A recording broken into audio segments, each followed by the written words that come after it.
everybody, it's Joy from the Women's AI Visibility Institute, WAVE for short. And today I wanted to take a break from some of the research data that I usually share every day. And I want to talk about why would a managing partner care about the research that we're doing? So I've been thinking about this for a while now, and this week I ran a search on an entire firm located in Denver that's a family law firm. And I thought the data that came from that was interesting for a managing partner. So I want to run through some of that.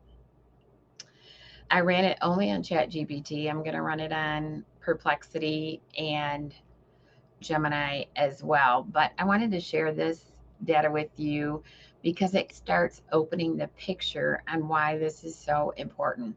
So, it's a family law firm in Denver, as I said, 11 attorneys run only on ChatGPT. Now, we run a model of 20 criteria and we score those in sections. So, without getting into the details of it, we have 4 sections where we look at a whole bunch of different things, and we have a 95-point scale for that aspect. And that's the aspect I want to talk about.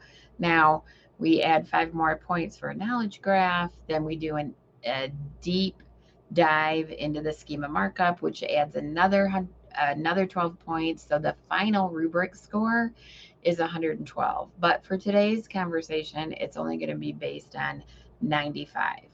So the firm mean was 43.8 out of 95, roughly 46%. So of these 11 attorneys, none of them would surface on ChatGPT with a mean score of, let's just call it 44%. The digital foundation, which is what we classify as your website, was 78%. So, what that means in a sentence is the firm bought a good website and got a good website score. It did not buy visibility for any of the lawyers in that practice. So the firm had a good website, the firm got a good score, but no individual attorney would show up. And let's break down a little bit of those numbers. So the 78% was great. That means they had a great website. Local, showing up locally, was at 31%. Not great. Social media, specifically LinkedIn, none of them had a LinkedIn presence that ChatGPT could find.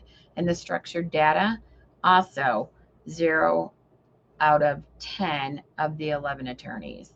So what the firm got was a good website, but no, not showcasing any of the attorneys. And that means the founding partners as well, not just the junior associates. So then the next aspect is we look at what sources, for example, on Perplexity, are they citing?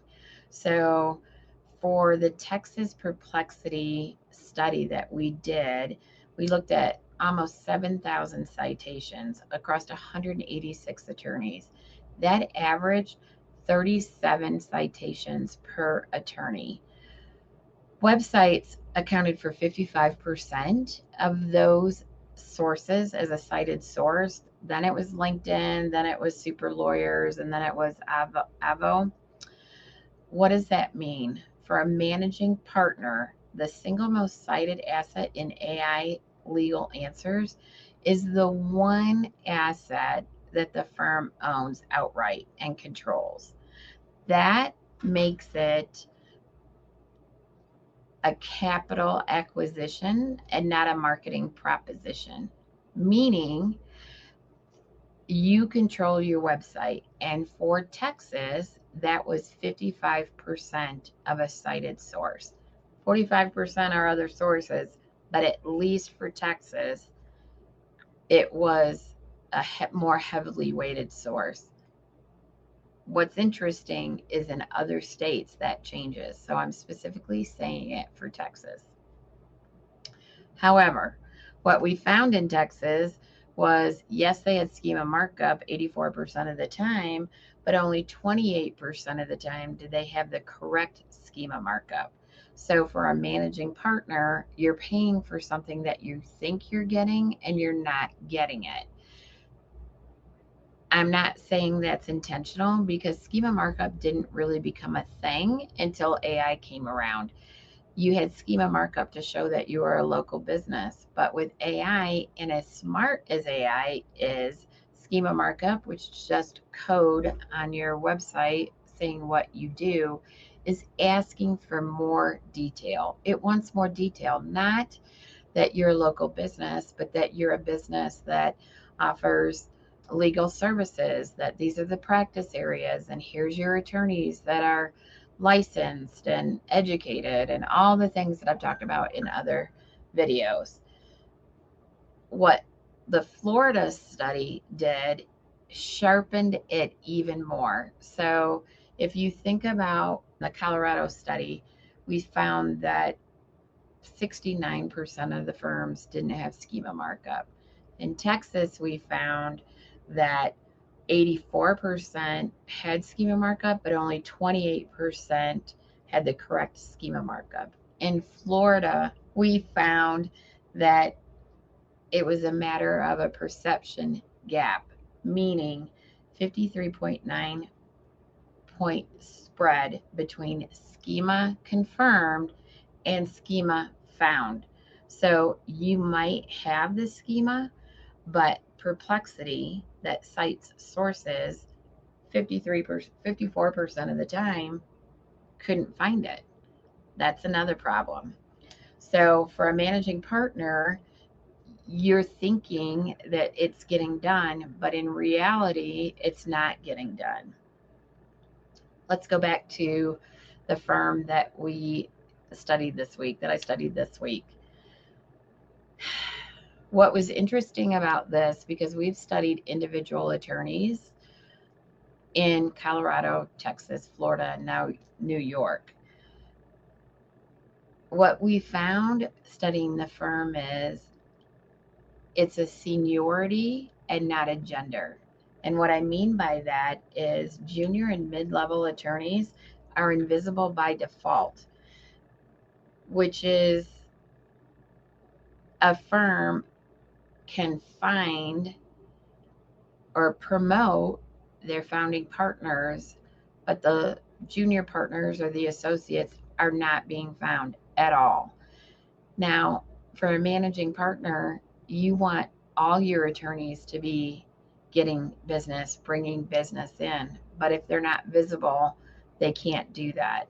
So that gives two perspectives of the individual attorney, the entity that they need to build, and why it's important for a managing director or managing partner to pay attention to it. Because you don't want all your business to be brought in just by the founding partners. You want everybody to bring in business, to have a book of business. But how can they do that if they're invisible? So if you have questions about that, please reach out. This is what we do. We're in the process of finishing up our New York study. That's our largest study to date and the most comprehensive. And that should be released by the end of August. And then we're moving on to California. But what we're learning state by state, attorney by attorney, is what every managing director or managing partner should be in tune to, because the AI pulls different sources from different states. And whatever state you're in, you need to know the sources that it's pulling from. So if you want to get more information, please reach out. My name is Joy. I'm the founder of Wave. My email address is joy@wavinstitute.com. Hope you enjoyed this episode.